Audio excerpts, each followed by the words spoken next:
Olá, tudo bem? Aqui é a professora Ana Paula e essa é a disciplina de roteiro para jogos digitais. Para todos os desafios que nós discutimos anteriormente, podem ser aplicados metas específicas dentro do próprio game. Então, uma das metas pode ser o progresso, que tem por objetivo atingir o ponto mais alto no game. E cada nível suscetível pode se tornar mais difícil, como acontece em muitos games de fliperama, quebra-cabeças. À medida que você vai evoluindo no game, vai ficando cada vez mais difícil. Um outro tipo de meta que a gente tem nesse desafio é com relação à competição, no qual a gente faz algo antes que o outro jogador. Neste caso, nós temos o desafio de tempo de reação associado a certos games de ação.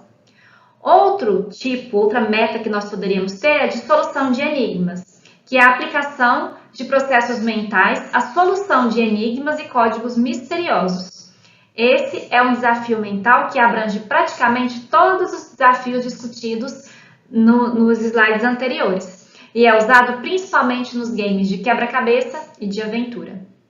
Com relação à meta de exploração, ela está relacionada a entrar em novas áreas e ver coisas novas. Essas metas satisfazem a curiosidade do jogador e é popular nos games de aventura e RPG. Com relação à meta de conflito, geralmente refere-se a divergências ou combates entre personagens e é usado em quase todos os gêneros de games para gerar uma tensão dramática, principalmente pensando na narrativa, Com relação à captura, quando a gente vai tornar ou destruir algo do adversário sem ser capturado ou morto.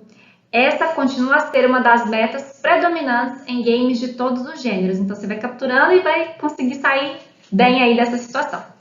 Outro tipo de meta que a gente pode querer atingir é no sentido da perseguição. A gente pode alcançar ou fugir de um adversário, geralmente usando reflexos rápidos ou estratégias de disfarce. Outra meta que nós temos, organização, que é dispor os itens de um game em uma determinada ordem, que geralmente utilizando estratégias de orientação espacial e a associação de padrões comuns em games, por exemplo, de quebra-cabeça. Esse daqui nós temos um que é relacionado ao tabu. E aí ele diz o seguinte, que são força os competidores a quebrar as regras, geralmente envolvendo resistência física ou emocional. Aí um exemplo que ele cita é aquele twister que as crianças têm as cores no chão e vão mão direita, na cor tal, e assim vai indo. E um outro aqui que eu não conheço, que é You Don't Break the Ice. Então, outro tipo de meta que nós temos aí, nós temos a construção, que é construir ou manter objetos, e é uma meta comum em simulação de progressos envolvendo gestão e comércio de recursos. Solução é quando nós vamos solucionar um problema ou um quebra-cabeça antes ou com mais precisão que os competidores. Eles vão envolver raciocínio analítico e aplicação de conhecimentos. Essa meta é muito comum em games de aventura que incorporam muitas atividades dedutivas. E por fim, nós temos a superação, que é aplicar conhecimentos intrínsecos ou extrínsecos para derrotar os competidores. E por fim, nós temos a parte do equilíbrio, que basicamente um game é equilibrado quando os jogadores percebem que é consciente, justo e divertido. A facilidade de vencer um game tem uma relação direta com a habilidade do jogador.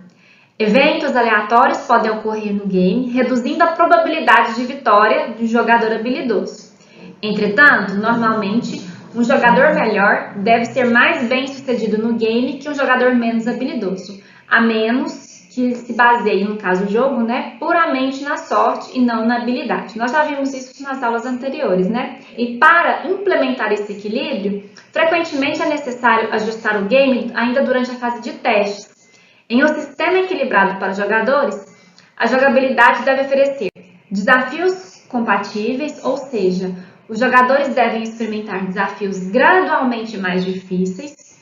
Eles têm que oferecer, para manter o equilíbrio, experiência do jogador percebidas como justas. Então, o jogador não deve ser condenado desde o princípio por causa dos seus erros. A gente tem que dar um tempinho ali para ele aprender, e ir aprimorando com o tempo. Outro fator, ausência de estagnação. Isso significa que os jogadores nunca podem ficar imobilizados e sem rumos. E por fim, ausência de decisões banais. Isso significa que mesmo games que incorporam essa microgestão, o jogador só deve ser responsável pelas decisões importantes.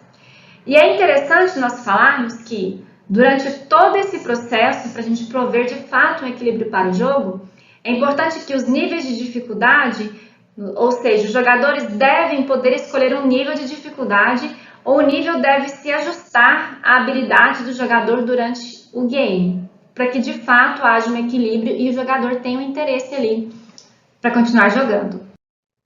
Então, nessa aula, nós vimos os conceitos de jogabilidade, a gente viu os diferentes modos de interatividade do jogador, com vários tipos de relações ali, quais eram os tipos de desafios e metas que a gente gostaria, que é interessante nós implementarmos, e o que a gente faz para manter o famoso equilíbrio de um jogo. E por agora é só, fiquem bem e até mais!